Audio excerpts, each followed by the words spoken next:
প্রয়োজন হলেও তাদেরকে গ্রেপ্তার করার দরকার ছিল, কিন্তু পুলিশ ইনিয়ে ফিরিয়ে খুনিদেরকে পার করে দিচ্ছে।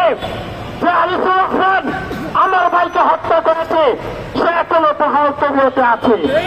আমরা এই খুনিকে আগামী 72 ঘন্টার মধ্যে গ্রেপ্তার দেখতে চাই, অন্যথায় আমরা এদেশের সাধারণ মানুষকে নিয়ে, ছাত্র ছেলেদেরকে নিয়ে, আলেম ওলামাদেরকে নিয়ে, বিশ্ববিদ্যালয়ের শিক্ষক এবং ছাত্রদেরকে নিয়ে আমরা বৃহত্তর আন্দোলনের ডাক দিব।